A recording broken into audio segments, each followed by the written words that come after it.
I've experienced a level of overwhelm this past month that I haven't experienced in a long time. And I think that's shaken me a little bit. And as you guys know me, I'm someone that I'm a planner. I'm someone that doesn't like chaos. So I'll structure my life around things that, that aren't chaotic. And this has been a chaotic month for me. And I think in it all, Sarah, it's similar. Like, I feel like God's saying, here's an opportunity, Danielle, for deeper dependence on me. And I'm like, oh, again, like we're in the fire again. And I think for me,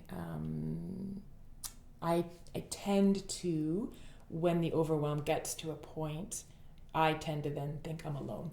And so that's where a lot of my thoughts over the last kind of bit has been like, oh, I've got to hold this. I'm alone. I've got to do this. It's my responsibility to fix it, to see it through, to hold all the pieces. And I've got this visual of me juggling these spinning plates, and I can't actually do it. And so it's been a journey for me to let Jesus even in to that visual, and for him to hold some of these plates, and for him to even put some of the plates down and say, Danielle, that's actually not yours to hold. You don't have to hold that.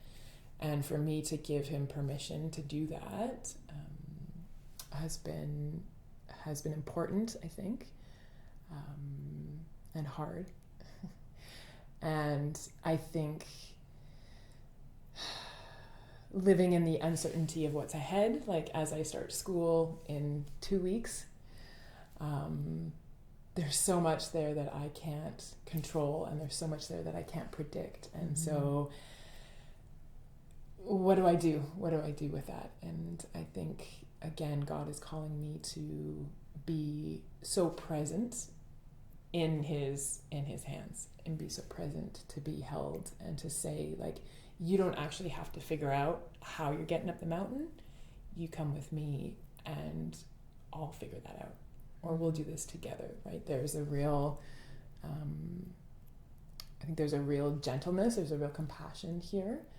But I think similarly, Sarah, like there's places of me that are resistant to that. There's places of hesitancy and saying, I so desire to just like throw off all the stuff that's burdening me or weighing me down, and just jump into Jesus' arms and being like, okay, let's go. And that's where I desire to be. And in all reality, I'm finding that really challenging right now, to lay down the spinning plates that are restricting me from fully leaping, I think, into what God has for me, which I think is this freedom, is this place of being held. So I'm just sitting in that. I think there's, I've had different visuals along the last couple of weeks, and just different ways that I feel like God is saying to me, like, Danielle, like, I've got you, like, you're not doing this alone. So yeah, I think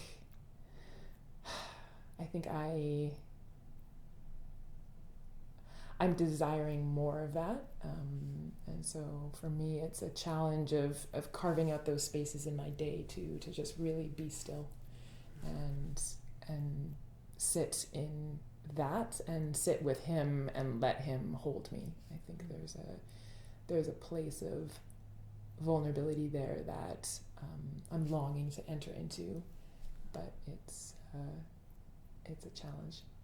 So yeah.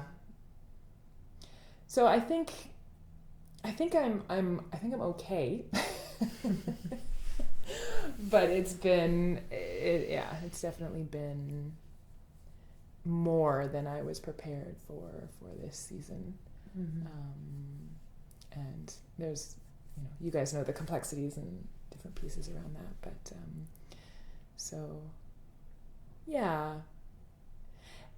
And I was just actually, funny enough, speaking with my counselor this morning, and we were talking specifically about anxiety and what does that look like. And often it does manifest in this place of I'm alone, or I feel trapped, or like all outcomes are bad. So it's like I'm trapped, everything's bad, and I'm alone. And I think God wants to take those messages that I'm kind of hearing, and he wants to twist them, and he wants to say, Danielle, you're not alone, right? Like, you're not trapped. Like, look at this expansive view. Like, look at this expansive place. And there's goodness here. There's really deep goodness. So I think that's what I'm trying to breathe in, is that I'm not alone, I'm not trapped, and there's deep goodness here. So, yeah. Do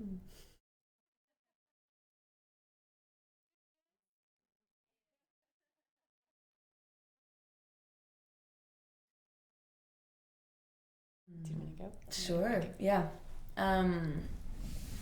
Yeah. As you were talking, again, my head's kind of in this like freedom space, so I had that language, and I was wondering, as you're, on this journey and towards freedom or whatever that looks like, kind of in this, like, if we view that as like this light free space, is there something, maybe like an expectation or something that you're holding that feels sticky, that you feel like this one, like, I really need to bring to God, that we can like be praying over, but also just to kind of name.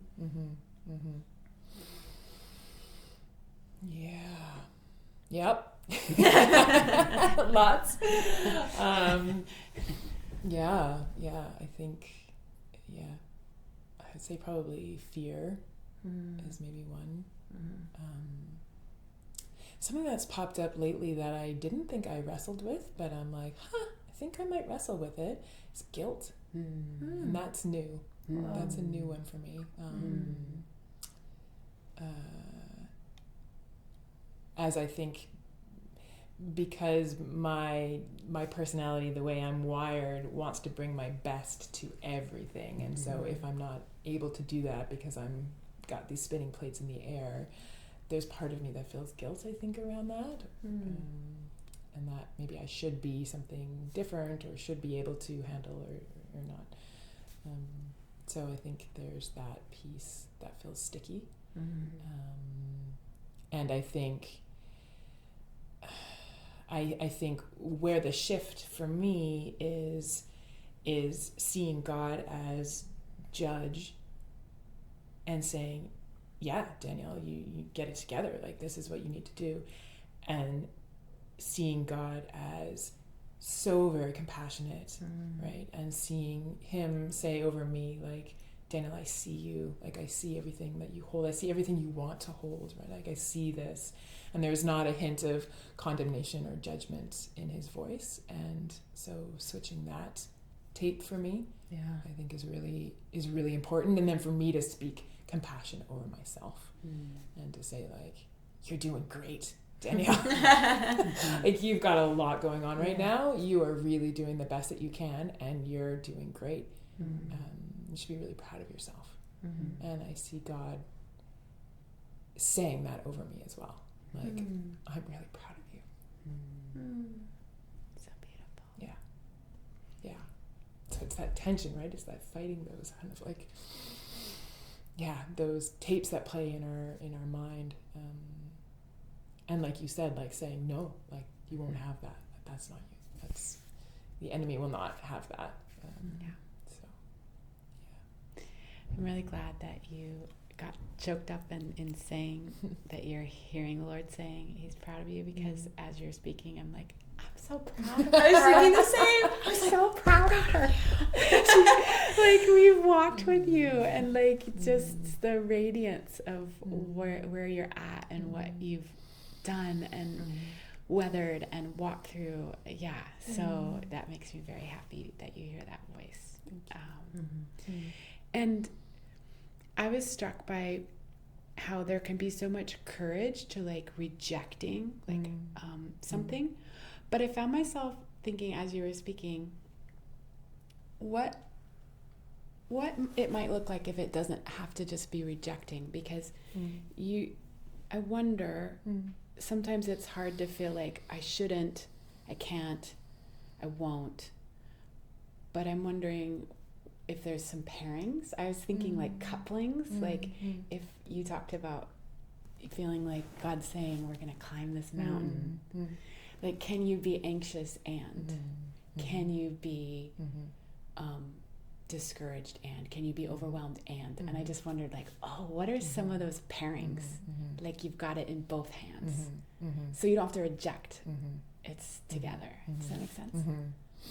Yeah, definitely. And I think there is that visual that I have of like this little Danielle like jumping into Jesus's arms, and she's that anxious, like she's the anxious Danielle, and she gets to be in Jesus. That doesn't mean she goes away.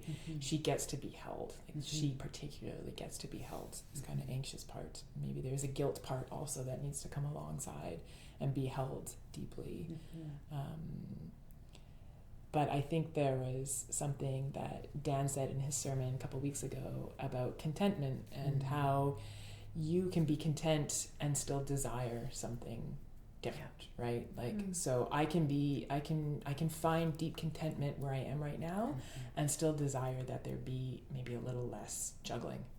I can be content now and still desire that maybe this situation over here was different or this situation was different. And so, and not to strive in that or not to be complacent, but to kind of find this deep contentment in Jesus as he has me just right now. So I think there is a lot of couplings. I think there is a lot of ands. Because I think something that you guys know is that Jesus has been speaking to me about joy for the last, like, gosh, maybe 10 months now. And so what does it look like to infuse joy into where I'm at right now with the spinning plates and the mountains and like all these things, and what is Jesus telling me about joy, and what is he showing me about joy? And maybe it's like I have this wild picture that like Jesus is like, hey, I'm gonna juggle the plates, and then like becomes it's like, I don't know, just something that's a little bit like, that adds a sense of lightness that's not dismissive in any ways, but just adds this lightness to say that there's maybe a coupling of joy too. You can hold anxiety and joy.